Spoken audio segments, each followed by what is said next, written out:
It's time to talk NFL draft on the Our Lads Football Network, specifically the New Orleans Saints. And that means it's time to welcome back Ross Jackson from Locked On Saints. Ross, good to have you back talking Saints football. Hey, absolutely, Rick. Pleasure to be here with you. It's been a little while, so glad to be back here. Absolutely. Okay, so the Saints actually, if you look at it with all the teams that have 2 draft picks, the Saints, even though they're not in the top 10 like the Giants or the Jets, there's more buzz about them because everybody's wondering, the big question on everybody's mind is, did the Saints acquire that additional pick to grab a quarterback? So that's what everybody wants to know, which is why I've got to start the conversation off with that. Me personally, just so you know, the outsider's perspective, I have my mock draft, and I did not pick a quarterback for the Saints. But I completely understand if the Saints did it for that reason. So, Mr. Saints Insider, what's your gut tell you, and or what do you know about the Saints' desire or not to draft a quarterback in the first round in 2022? Yeah, no, my gut tells me that if there's a quarterback that drops there to 16 or potentially even 19, that the Saints could potentially take one there, but the move wasn't necessarily made in the, with the mindset being we have to go and grab a quarterback, right, coming from the Saints. I think for them, this gives them an opportunity to walk away with 2 starters at 16 and 19 and potentially another one at 49 as they sort of round the bend over on the second round. So I think that, you see that, and you've heard Mickey Loomis now talk about the opportunity to be able to grab 3 of their top 25 players. None of these quarterbacks are in anybody's top 25 players of this draft. That's just not what this quarterback class is. There are going to be good quarterbacks. There are going to be starting quarterbacks that come out of this class, but they're not going to be top 20, top 25 players on people's boards outside of those that are really, really, really in a situation to where they need a quarterback. The Saints aren't necessarily in that position. So for me, I look at this as an opportunity for them to walk away with 2 starters, potentially revitalizing what they need over at left tackle after losing Teron Armstead, and of course, trying to rebuild that wide receiver room as they haven't taken one in the first 4 rounds of the last, I think it's 3 or 4 drafts at this point, despite the fact that we've seen some historical wide receiver production come from those rookie classes. And that's actually the way that I had my mock draft. I had the Saints going offensive tackle and wide receiver. And so would you say then that if there was a top 3 needs, it would be quarterback, wide receiver, and offensive tackle? For me, it would be offensive tackle, wide receiver, and safety in that order. Safety. Okay. All right. Yeah, after losing Marcus Williams in free agency, he signed away to the Baltimore Ravens. They brought in Marcus May, who's another 2017, safety who has played really well with the New York Giants. He played a little bit of a different role last year in Robert Saleh's defense, more of a box safety than a deep safety. So the Saints could utilize him at either side, which is great because they also lost Malcolm Jenkins this offseason. He announced his retirement not too long ago. And so I believe that that's a spot where the Saints, and particularly in Dennis Allen's defense, which uses a lot of single high, deep safety, middle of the field, roamer type stuff, center fielder guys, they really, really have a need there at safety as well. So I'd go offensive tackle, wide receiver, and safety before I start looking at quarterback. Okay, and is Gardner Johnson just better suited in more of a corner role, or is he just like a guy that you just can fit in any kind of scheme depending on what the opposition is that week?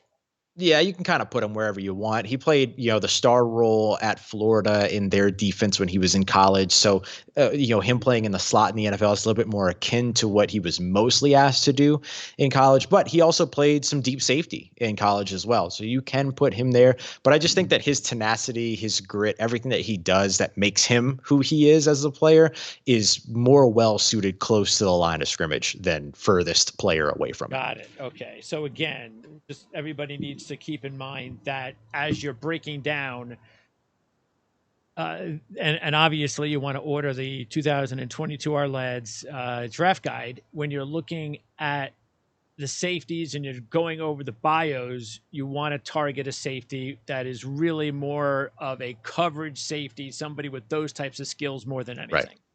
Yeah, absolutely. Yeah, a Nick Cross, for instance, out of Maryland, Okay. maybe a Kirby Joseph out of Illinois, who's maybe the best ball hawking safety. Jaquan Brisker is maybe a little bit more all around in terms of which you might be able to utilize him, where you might be able to utilize him. But I think he'll be best utilized in split safety situations. But he would be a great fit for the Saints. He has all of the background that they like at safety and some of the little tidbits and things like that that they look for in every safety that they really like. Jaquan Brisker also packs along with Jalen Petre out of Baylor, who would probably be a little bit more of a, dime linebacker type Hybrid. guy. Yeah. So Yeah. yeah, exactly. And so all these guys have different specializations, and of course there's Kyle Hamilton at the top, who do whatever you Sure. want with him. It doesn't matter. Yeah. But there are going to be those guys. But for the most part, it's going to be those sort of deep coverage safeties to maybe take a look at. But with Marcus May on the roster, it does give them a little bit of flexibility True. to go after a Jaquan Brisker, for instance. And it's also not a position that the Saints have to worry about in the first round. That's Right. not where any of those, again, unless Hamilton were to drop, and maybe he gets real close, and the Hmm. Saints maybe want to go get him. But other than that, it's a position that they could worry about after the first round. That's exactly right. Yeah, it's considered a low impact, non premium position. It's the player that's furthest away from the ball and player that's furthest away from the line of scrimmage. It's important in the New Orleans Saints defense, but in terms of the most important part of what it is that they utilize, which is that sort of deep safety, that deep coverage safety, Marcus May can fill that role. So there's no need to be in a hurry there. Okay. All right. Then, if they were to target one of the quarterbacks, let's say they just magically Mhm. were all still on the board. Which of the quarterbacks best suits what the Saints are trying to do? I would probably say Desmond Ritter. Desmond Ritter is the one that feels like the best fit for me, unless, the Saints, of course, did pursue Deshaun Watson very uncomfortably early on this offseason. And so with that, then maybe you could look at where they were wanting to go with Deshaun Watson, who can replicate that. But in terms of, what it is that Jameis Winston does, what it is that Drew Brees has done, which is sitting back in the pocket, standing tall and delivering passes from the pocket, I think Desmond Ritter is probably the best guy for that. He's a little bit taller. He has some accuracy issues, but his issues, unlike Kenny Pickett's, which are physical limitations, are things that can be worked on, things that can be coached up. So I think him, I would say probably. Sam Howell out of University of North Carolina would probably be a good one too. If I could just see Matt Corral do some things that aren't RPOs, I'd feel a little bit better about him. I think the Saints will like him in terms of what it is that he could do. He's a natural born leader. He's a boisterous guy. He's a loud guy. Like he's got pluses in all those intangible areas. And so I think that those will be qualities that the Saints will like. But in terms of the traits and what he can do, sitting back, reading a defense, progressing through reads, we haven't really gotten the opportunity to see that because of the system that he played in Sure. at Ole Miss. Almost the same thing with Howell. Those guys are. Right. It's kind of hard, but and when you and then you see the limited All-Star game tape, especially on Mm-hmm. Howell, and you're like, Right. but you have to understand that he's going from a completely different system of what they're trying to teach him in a short period of time with different Yeah. players, and you just can't all expect him to do something in this Senior Bowl that makes you go, "Wow!" It's just not. It's something that, sure, I think the Senior Bowl is actually one of those circumstances where anything that you get that's really good is just a bonus. I don't think they care about when you have bad tape at the Senior Yeah, Bowl. you generally don't take away bad tape when these players are handed a play script on Wednesday and then they have to go out there and perform on Yes, especially Saturday. You know what I mean? quarterbacks. Yeah, exactly. And I think that Sam Howell too, you kind of have to go back a little bit further. You can't just look at 2021 tape. You No. got to go back to 2020, see what it was like before he lost his four Yep. top options at UNC and all of that as well. Okay, so you would, again, with the Saints having pick 49, I would think that there's a pretty decent chance that they might be able to get one of those quarterbacks. So, if is there a number of quarterback that you would say, okay, out of the top quarterbacks that are going to be available, once you get to this quarterback and down, I don't think they're going to be looking at that player. Like, I don't think they're going to look at Mhm. Carson Strong, or I don't think they're going to look at so forth. Is there a top 5, a top 4, a top 6 where you would say, yeah, just keep in mind if the Saints are at 49 and these guys are already off the board, I don't expect them to go with quarterback. Yeah, I would say that those five would be Malik Willis, Desmond Ritter, Kenny Pickett, Matt Corral, and then or Sam Howell, and then Matt Corral is my top five. But if those five are off the board by the time that they circle back around to round two at pick 49, I don't think that they go quarterback unless they go quarterback very late Okay. in the draft at 194, 161, maybe a developmental prospect like a Cole Kelly out of South Louisiana, and Akil Glass, for instance, from out of the HBCUs, out of Alabama A&T. Like there are Developmental those players that prospect, you yeah. could pretend. Yeah, exactly. So I think that once you get out of that top five, that at that point, everything after that becomes those developmental pieces that you might be able to come through. Okay, then all right, let's talk about the offensive tackle then, because this was the spot that I went first with the Saints with pick number 16, and based on my board, uh, because he was available, and I don't expect him to be available, but it just worked out that way on my board that Charles Cross was available, Ugh. Ugh. and I That would be gotta my believe, dream come true at and 16 that's right there. yeah, I figured that. So I don't expect him to be available, but look, every year in the draft, a player or two slips that nobody expects him to slip. It Yeah. always happens. It's going to happen again. Somebody's going to Yep. be there at a certain spot, 18, 20, 16, whatever, and you're going to go, wow, I can't believe my team got this player. So it could happen, but all right, if it's not there, the other guy that the other two the logical ones, would that be the kid from Central Michigan and then Penning? Yeah. Yeah, exactly that. Exactly that. And I think Penning above Raymond in that instance, just because Penning's 22 years old, has been playing the position a little bit longer than Bernard Raymond has been. Bernard Raymond didn't start playing the position until 2 years ago. He's a converted tight end, and he's already 24 years old. So a late start and not much developmental sort of ceiling left for him. So I think I would put Trevor Penning, give him the edge above that, because both of them have some mechanic things that need to be worked out. Okay, so one of those three very well could be on the Saints. Now, if they go wide receiver, whether it's with the first pick or that second pick that they have, let's talk about the Jameson Williams Mm-hmm. possibility, because here was my take, because Mm-hmm. everybody was talking about, again, I think the initial idea was Saints are going to go quarterback because that's what teams do. They make this move. They need a quarterback. So that, okay. My take was that if the Saints draft Williams, they're basically understanding that they're not getting much out of him this year anyway because of his injury. So Right. he's basically their 2023 first round pick. So why not just get him now and make sure that you end up with the top wide receiver prospect on your board, and if he's healthy, you end up getting a steal, and all you did was give up next year's pick. So that Right. was my take. Now, who knows if he's available? But Mhm. if he's available, and the Saints are gonna go wide receiver, would you be more than 50-50 either way that they either take him or don't? Yeah, I think it depends on which position they want to invest in first. But let's say if they're at 19 and Jameson Williams, Garrett Wilson, and maybe Chris Olave are all on the board, I can see the argument in favor of either Williams or Olave in particular. I think Garrett Wilson's a very good wide receiver. For a lot of people, he's their number one wide receiver. Sure. But I think in terms of what it is that the Saints are looking for, Olave and Williams kind of fit the mold a little bit better. Okay. I think you can probably go 50-50 either way, honestly. And it just depends, right? Do you want the immediate starter that can go out there and be something for you right now that Sure. maybe doesn't necessarily have the same run after catch ability as Williams? If that's the case, then maybe you go Olave. But if you want the sort of all around package, the field stretcher, the deep threat, the guy that could, turn a 7-yard slant into a 70-yard touchdown, then Jameson Williams is probably your guy there. And so you take the flyer on him, and it's not even really a flyer because he's effectively a sure thing. ACL injuries are not what they used to be any longer, right? Like when I started covering football, the ACL injury was a potential career-threatening injury, Definitely. and then Adrian Peterson ruined it for everybody, and then after that, like now it's something to where you're seeing players come back from Achilles injuries the same season, like Cam Akers. Now they're not the same player, but they're coming back from it. So I think that when you look at the knee injury and the injury for Jameson Williams, there's a chance he still gets out on the field for you at 2022.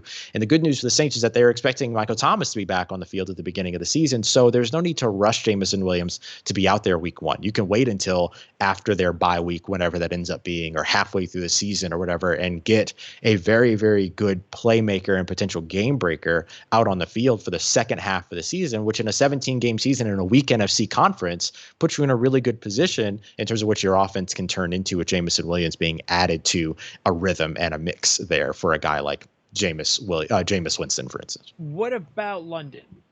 Uh, do you think are the Saints or just? 'Cause I believe most teams are going to get scared off of why he doesn't want to run the 40. Mm-hmm. I understand what he's saying. Uh, and I believe that when it's all said and done, in 5 years, he could end up the best receiver of the class. That Mm-hmm. talented, but that's just not how the draft goes. Yeah. So I would think that's going to hurt his stock a little bit. I don't know how far he drops. He definitely doesn't drop out of the first round. He could Right. still be the first receiver picked. Every general manager is different. We don't know. But does he, if he's available, is he in the mix as well, or is he a guy that, because of the potential speed issue, that's not what the Saints are looking for? Well, I think you have the speed issue, and I think you have the fit problem too. He's an X receiver. He's a split end guy. He's not a flanker. He's not a complementary piece. And I think that if you're building your offense around, Jameis Winston, Alvin Kamara, and Michael Thomas, then grabbing Drake London is a little bit of a redundant skill set. And so for me, I think that going to a guy like Chris Olave or Jameson Williams, who can turn into a number one if you need them to be a number one when, Michael Thomas potentially moves on from the team after a contract, or whatever, right? Like, you can't guarantee that Michael Thomas is going to be there forever, but he's there now. And if you're wanting to add a starting piece opposite him that's going to complement him, then I think you need the field stretcher. I think that's the weapon, the piece you have to give to Jameis Winston if you want to be successful in 2022. And so I think Drake London is a talented player. Yes, I have a lot of question marks about him, but the biggest question mark that I have is simply his fit in terms of what the New Orleans Saints scheme would be in 2022. By the way, if Jameis Williams winds up making the team, it's going to be a nice little tongue twister for you guys with Winston and Williams. I'm already struggling with it. Like, I've already struggled with it like twice since you and I have been talking. I have a lot of trouble with it already. I was hoping that we would get an offseason where they also signed Jamison Crowder over the course of the offseason, and then draft Jameson Williams, and then it would have just been a ton of fun. But sometimes you don't get what you always ask for. I don't think the fans are going to care. That's for sure. Not at all. Okay, tight end. So I guess Hill's going to play tight end a little bit now, but a lot of it. But that's still got to be it's a deep class of tight ends. So do you think, because how deep it is, at some point, in the middle rounds, the Saints might take a stab there? Oh, for sure. And you're right. It's a deep class, but it's also not a top heavy class. Like, we're not going to see a round one tight end more than likely in this class. And it'll be kind of a stretch to see a second round tight end, if we're being honest. I think that guys like Isaiah Likely, as well as, Trey McBride, they could potentially walk into the second round, but the third, fourth, and fifth rounds are great spots for players. So Greg Dulcich is my top tight end in this class. He's the tight end out of UCLA. A guy that can run the seam, can be a bit of a field stretcher, solid hands, really, really, he's got some tightness in his hips, but for the most part, I mean, he is such a good player at the top of his routes and his ability to sell and utilize leverage. I really like Greg Dulcich. So, he's a guy that could be had probably in the third, maybe even fourth round. So he would be one that I would look at. And then maybe even a later guy would be Charlie Collar out of Iowa State, who has a lot of the same qualities, but is just coming from a different school, right? Coming from, a quote unquote lesser school, I guess. And so with that being the case, I think he would be one that could be had fifth, maybe even sixth round. So I think that the Saints could go that way. They spent a lot of time over the course of this offseason focusing on their defense. Basically every signing but Andy Dalton being on the defensive side. And so I could see them really going offense heavy in the draft here, and to, expect much out of Adam Troutman this year might be a little unfair. Nick Vannett's your, aging veteran who's already dealing with some injuries, things like that. And then Taysom Hill is going to play more of the F move tight end. You're looking for more of a true Y, or maybe even, a guy that can kind of operate in both. And so that's one of the reasons why I like Greg Dulcich, for instance. So is it then I'm guessing, just from what you said, it's too early to give up on Trout. Yeah, I think it's early to give up on him. But, you don't want to give remarkable expectations this year, like what happened last year as well. I mean, it takes a while for tight It ends to does. develop and to impact in the NFL. And so even if you went for a tight end this year, you're not looking for somebody that's going to impact you in I 2022. agree. You're looking for somebody that's going to grow Yes. into a role, and that might be post Taysom Hill for all you know. And so, if you're the team. And so I think that that's one of the reasons why you do that, is because it's a position, it's a low impact position that you're investing in sort of 2-3 years down the line. Adam Troutman going into his third year, there's a chance that he has that big jump here, but you can never really settle and expect it. You kind of have to wait and see if it happens. Okay, let's then talk about the backfield, because all right, we Mm-hmm. all know about Kamara, uh, but and Ingram's, it was nice to have him back. I'm sure. He gives him a little bit of that. It just seems like for the past, ever since he was here, the last time he was here, it's like they've got that compliment to Kamara. That's nice to Mm-hmm. have, especially a veteran. But is this a season where they look again? You can always find these running backs middle, late round, even as a free agent sometimes, and they're there. They're so talented. It's a position you can get these guys. So, do you think the Saints are actively going to look for a running back, somebody else that maybe could eventually be the number one, or could at least take over for Mark Ingram? Yeah, I think that, I mean, what you're looking for, honestly, is you're looking for another complementary piece to Alvin Kamara, but also a potential piece that can stand in place of Alvin Kamara, because he had the post Pro Bowl Vegas altercation that could lead to as much as a 6-game suspension, depending upon what happens with his court hearings and things like that. And so I think you're looking for somebody that might be able to serve a little bit of his role, but then also might be able to be rotated in once he makes it back to the team, or if he's not suspended at all. And so a couple of names that stand out for me are guys like Arizona State's Rashad White, I'm a big fan. Georgia's James Cook. I mean, those guys, they check all the boxes for the New Orleans Saints in terms of their prototype at running back, which is strong, explosive, and not a lot of touches, not a lot of carries. I mean, you look at the last 4 running backs that the Saints have drafted: Daniel Lasco, Marcus Murphy, Boston Scott, and Alvin Kamara. None of them had over 348 career Great carries. point. And and Alvin Kamara was the only one out of those 4 that averaged more than 100 carries per year, and it was barely over 100. It's like 103, 104. And so they look for guys that don't have a lot of wear and tear, but have some of those kind of unteachable traits like explosion. And then, of course, they look for some strong guys that can stand back and help in pass protection as well. Okay, we'll definitely look out for that. But yeah, that's the position nowadays, especially because nobody's paying these running backs anymore, which is Nope. why most people expect the running backs, even a guy as talented as Brees Hall, who I think Right. is as talented as many running backs that we've seen over the last few years, may not even be a first round draft pick. It's crazy, Mm-hmm. but that's the way the Yep. NFL's going nowadays. Okay, now I also wanted to ask you about. I know the cap situation. The last time I looked at it before free agency, it was really bad. Is it still really bad? Are they like in a bad situation, cap space, or have they cleaned that up? And that if they could get a veteran at some point in free agency, even after the draft, that they might be able to fit somebody in.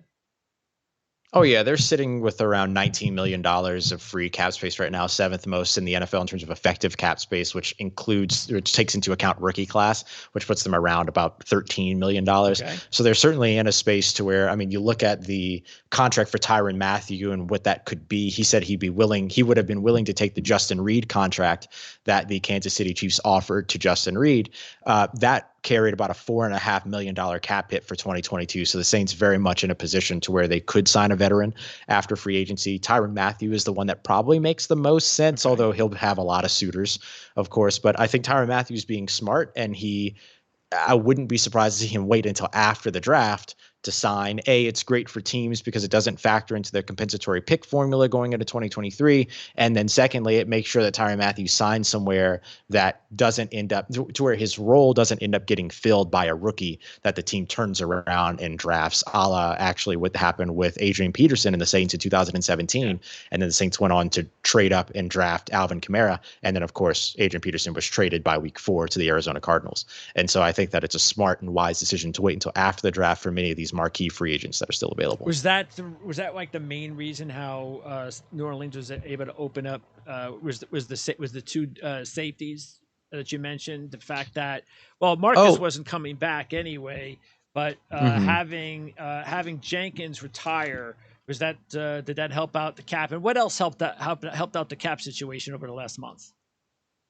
Yeah, the Malcolm Jenkins, before he announced his retirement, he took pay cuts, reduced his contract all the way down to vet minimum, so that kind of signaled that he was Okay. contemplating retiring. So that saved them, a couple $1 million, not a ton.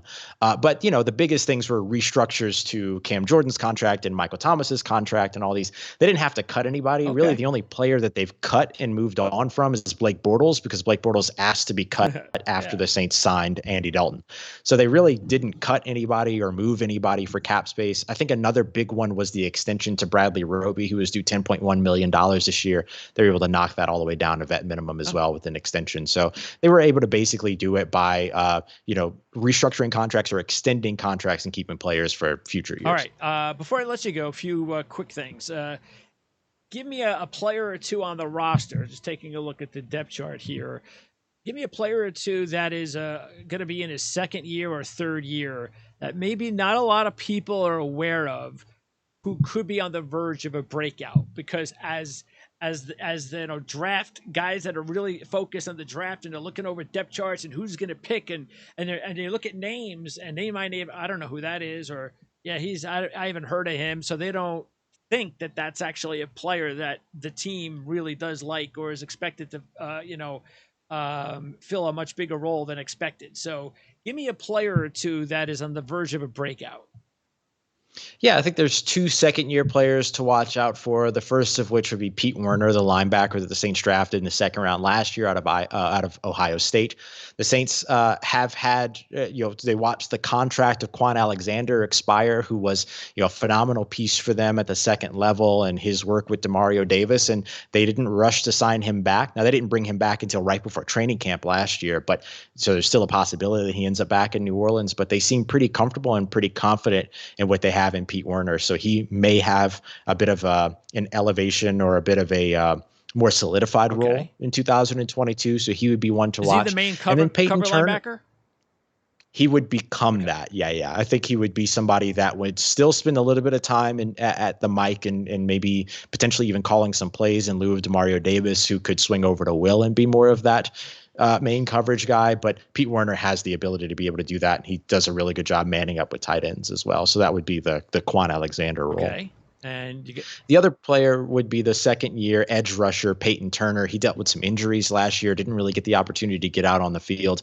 He's a big guy, traitsy guy, lots of length, lots of explosion, out of Houston. I think that he, along with Marcus Davenport, Carl Granderson, Taco Charlton, and Cameron Jordan, should make for a pretty interesting rotation over on the edge, maybe allowing a guy like Tana Passanio to move into the interior where the Saints still need a lot of help. They need another interior defender. So maybe Passanio can serve that role if the Saints don't address that in the draft. But I think Peyton Turner would be another one who, just by virtue of being healthy in 2022 and having some additional snaps that he'll be able to take, should be in for another step up. okay. And give me a player and or a position that would be considered by most people a surprise pick with one of the Oh, two sure. first round draft picks.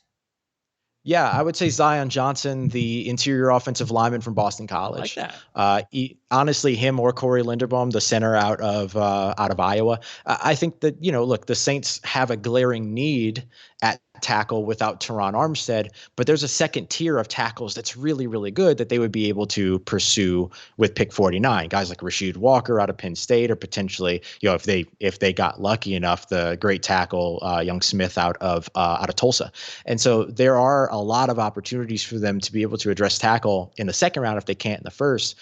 One of the big things that the Saints have struggled with really since 2014, maybe 2015, is interior pass rush pressure. I mean, the interior of that offensive line has struggled, and a young offensive lineman who I would love to say can take a step forward next year as well as Cesar Ruiz may not be able to. And so, if depending upon what the Saints feel in terms of their confidence on the interior with Ruiz and Pete at left and right guards, and then the addition of Doug Marrone as offensive line coach, maybe they bank on the development a little bit. But if not, then a guy like Zion Johnson or Corey Linderbaum could be a surprise selection. I'd say Johnson over Linderbaum only because you're pretty good at center with Eric McCoy. Okay. So no need to draft somebody and change their position when you have a really, really, really outstanding interior offensive lineman that can slide into guard right now in Zion Johnson. Okay, awesome, like it. All right, and lastly, the fans.